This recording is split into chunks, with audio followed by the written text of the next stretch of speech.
Hey guys, in this video we are gonna go through the basics of a note tree, and we're just gonna make a super easy note tree for you guys to use and hopefully get a better understanding of what notes does inside of Davinci Resolve and why they're so nice to work with.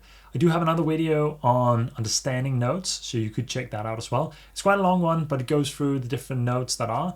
We won't do that in this one. We'll just make a simple note tree, and I'll just kind of show you how you can get started with notes and a simple workflow on how to correct and grade footage. So let's jump into Davinci and let's get started. All right, guys, we are inside Davinci and we won't go through a lot of different notes and what they are about. We'll just use serial notes in this one, which are these simple ones that just go in a series. But just to quickly explain to you, a note is a container in which our grade and adjustment lives in. So we are in the color grading tab inside of Davinci, and we have two clips. This one is a clip in log that I'll show you the first, and then we'll do a quick round doing the same things that we do first, but just the second time on a clip that is Rec 709, just to show you what that looks like if you have a clip that is shot in a normal color profile. Okay, so this is a node. It's where our adjustment will live, and we can do more nodes, but what we want to know is that if we add another node, everything we do in the first node will be inherited into the second node. So what's transferred from this output into this input, the green lines, are what our starting point on the second node will be. So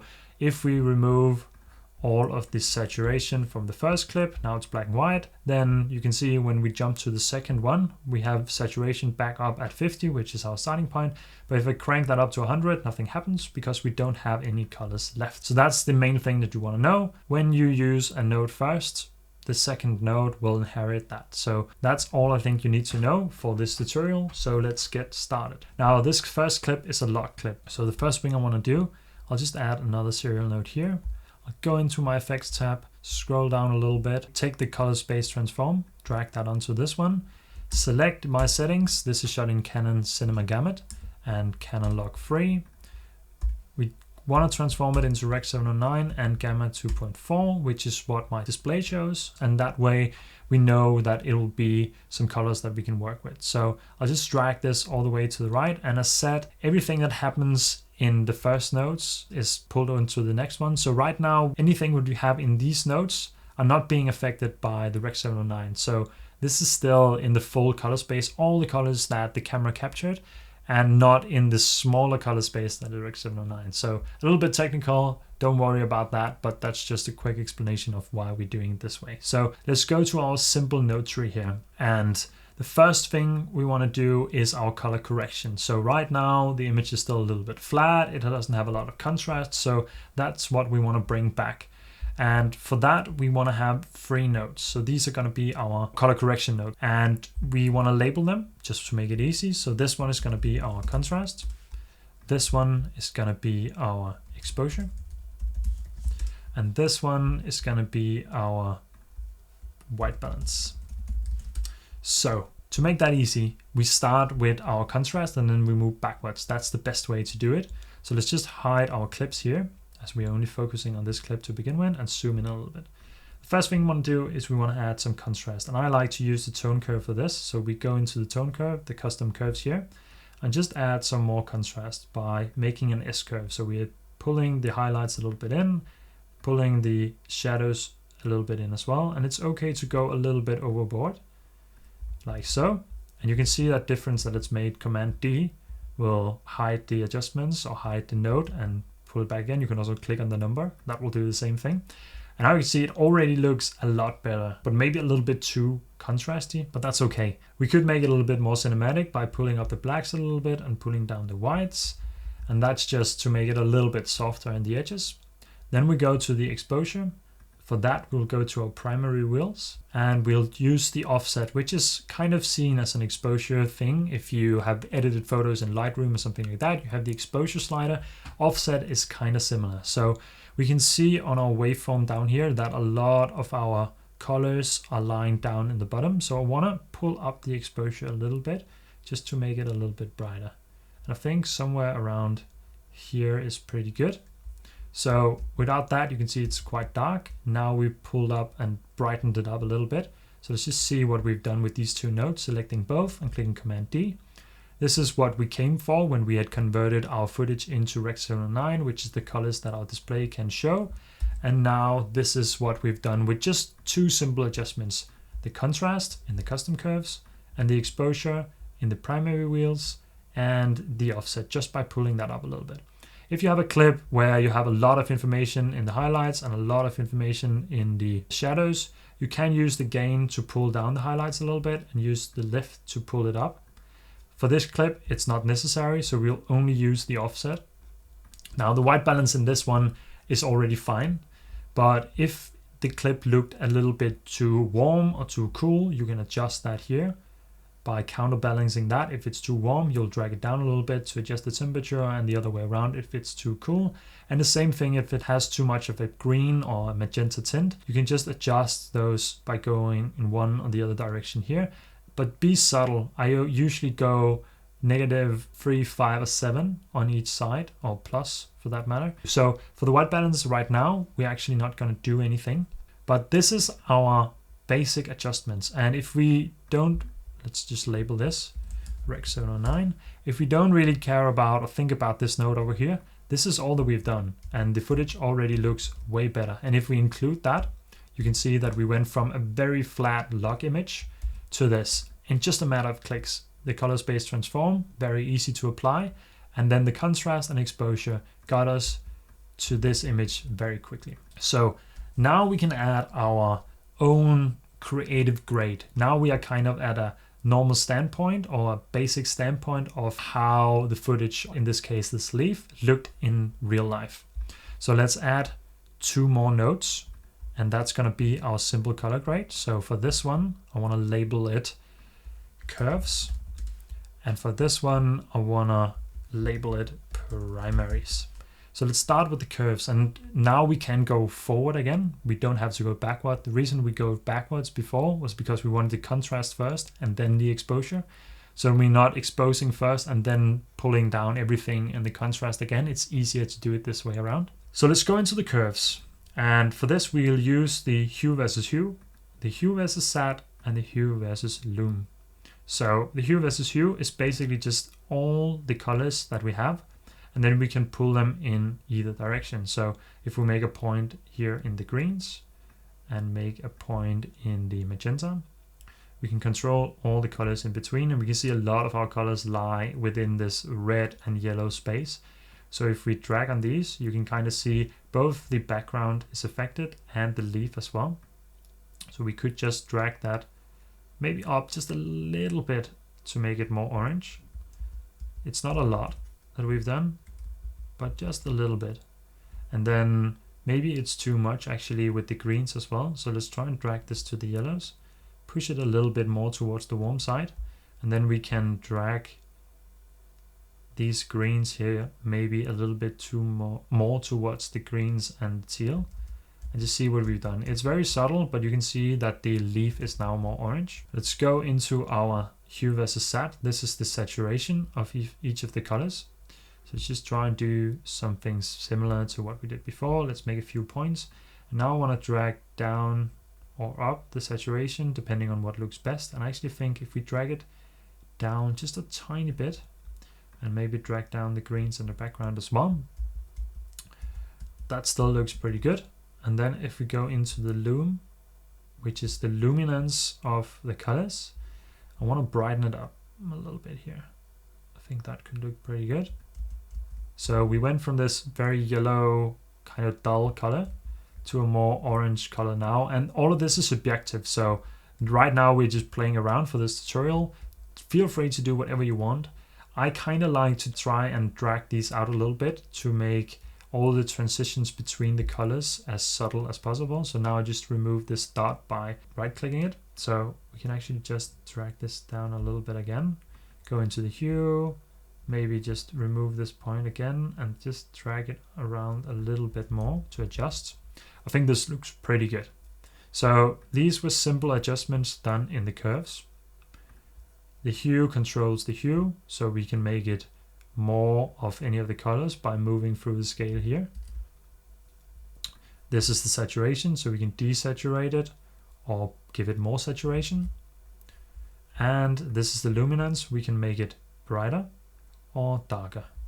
Okay, so that's a super easy way to use these scopes. Don't go too far, but sometimes you can go and desaturate some colors quite a bit. Now for the last step, we want to go into our primary wheels, and we just want to add some more color balance. So I want to separate the background a little bit more from the foreground, and as we have more brightness here, we want to go in and take the left, pull that towards the green, blue, teal kind of color down here.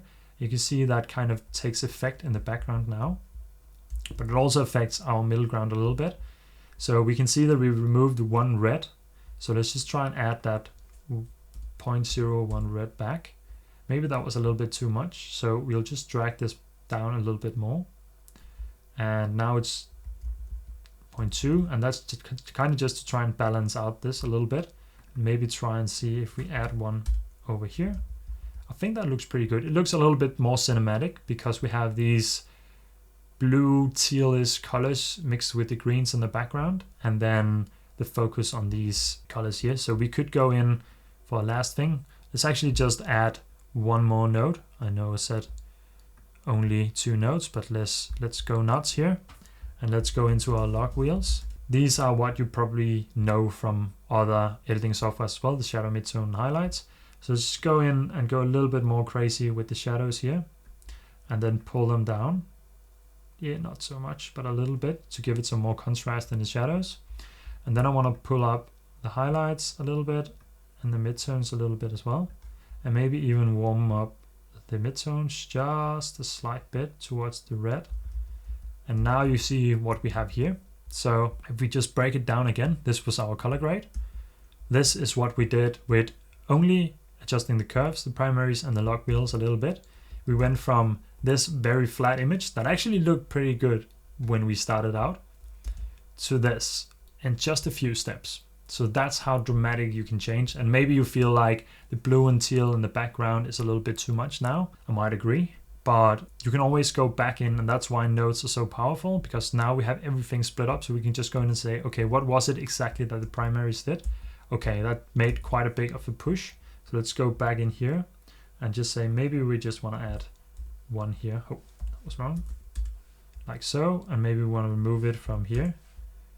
And maybe that looks a little bit better than it did before. I don't know. That's subjective. So let's break down what we did. Option D to remove everything. So we started out by adding our Rec 709 conversion. That's just to get our image to somewhere we like it. Added the contrast, then added the exposure. The white balance we didn't do anything with this time around. Then we added our curves, just adjusted the colors a little bit. Our primaries to add some more color separation, and then our log wheels to give a little bit of a push. And we also adjusted the luminance or the brightness of the shadows, the midtones, and the highlights. So essentially we went from this to that in quite a fast time, I would say. So now I just want to show you very quickly going through the same steps on Rec 709 clip. So we're going to skip the first part, that was the Rec 709 conversion. And now we are directly into a clip that is a drone clip shot in Rec 709. So let's just add a serial node, and I can actually do Option S to just add some more. We know we want to do 5, so we want to start with our third node for our contrast. Go into our custom curves. Just want to add some more contrast in here. Drag these up. Because it's a Rec 709 clip, I don't want to go too far overboard here. I do want to pull up the shadows a little bit to make it more cinematic. And the same with the highlights or the whites, even though we don't have that much. We made it a bit more moody. It's already a very dark clip. So let's go into our primary wheels and our offset, which is our exposure, and drag that up. Maybe not too much. And now you can see that it's very dark. So what I want to try and do is I want to go into our primary wheels here, and I'll try and push up the gain a little bit more to get those brighter colors forward, maybe even the gamma a little bit as well, and then drag down the lift just a little bit to create some more depth. And you see how we just stretched out the waveform, and without the contrast it looks like this. So that's why we added the contrast first, because then it's easier to dial in our image to what we like. And you see, I think it looks pretty good. This is shot on the DJI Mini 2, by the way. So quite an impressive shot. And let's see if we want to do anything with the temperature. I don't think we want to do that. We could warm it up a little bit, but I do feel like it's pretty good already. So I don't think we want to do anything with the temperature. Let's just label these very quickly. Contrast, exposure, white balance. Not that we used anything for that. Now we want to do our curves, and then we want to do our primaries. Let's, for fun, add another node and just do the log. Let's go nuts. Let's do the log wheels as well. So we'll start with the curves again. Go in here, and we can see that we have a lot of the green tones here, and then we have some reds as well. So let's make a point around here and around here, and just see what we can do with those hues. We can warm it up a little bit, maybe pull it towards those autumn colors, just a little bit. I don't want to go too much overboard. Do the same thing here, and then maybe drag down the contrast a little bit. I actually want to drag it up for some of the colors, but the greens I kind of want to desaturate. So let's just click with the qualifier selected here. Just click and drag on some of these green tones. And that actually selected a point over here. See what happens if we drag this down. I don't feel like exactly that's what I wanted, but we have separated the colors a little bit more. So I think it's fine. Let's see what happens if we drag it over here. Now it's going to select a point here, and I think the colors are so separated that it's difficult for it to actually figure out exactly what the colors are. They're very blended together in this clip. So let's just leave it at that and then see what we can do here. So now I want to try and isolate this one that is just peaking and see if we can figure out what that is. And it doesn't really show us. It shows that it's some of these colors here, but I don't think that worked very well. So let's just remove the points again. Go back and see if we want to brighten these up. And actually this looks pretty good. Not that exaggerated, but just a little bit. I think it gives a little bit more of a pop. So let's just zoom in. Yeah, all the colors here, we just gave them a little bit more of an edge. So I think that looks pretty good.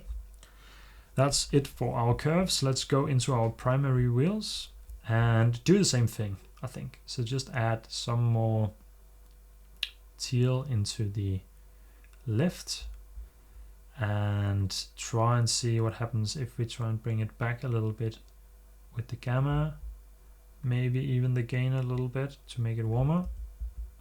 I think that pulled it together a lot more. It was a lot more saturated and red over here, so now it just pulls it together and gives it more of this kind of like cinematic look.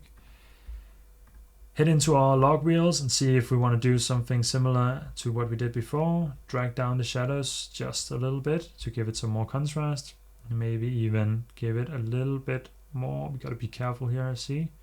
And that's it. When you work with Rec 709 compared to log, the colors are more compressed, so you have to be a little bit more careful with these sliders. The midtones, let's give them some more warmth, and the same with the highlights, just for this case. I think that looks pretty good. So essentially, this is what we did with our color grading. It's a lot less obvious, but in general, this is what we went from. So this is a picture that could just be normal and what you could use. It's a bit dark and underexposed, but with only a few adjustments, this is what we got to. And I think that looks pretty good, if I have to say so myself. And I think even though it's a Mini 2 shot, now we went back to the other clip, I think it's pretty good. So that's it, guys, for this quick tutorial. I just wanted to show you this simple structure of a note tree, and it doesn't even look like a tree. It's basically just a line. But these 5 or 6 notes can really change your image and make your grade a lot better. And I think it's a great starting point. Nothing fancy, just simple small adjustments, but especially the contrast and the exposure will really change your image, and you can make it look a lot more cinematic or whatever you want. And then you can apply your own perception or your own feel to it with the creative color grading afterwards. There's a lot of room to work with, and there's a lot of things to learn as well on how to do it correctly. But I think this, for me at least, is a great starting point, and this is how I kind of start all my gradings always. So learning the basics here, I think, is really important, and I think it can get you a long way, and then you can start tampering with the small creative adjustments afterwards. So that's it for this video, guys. Thank you so much for watching. Remember to like the video if you liked it. Please do subscribe if you want more of this kind of content, and I'm just excited to see you the next time. So until then, take care and have a great day.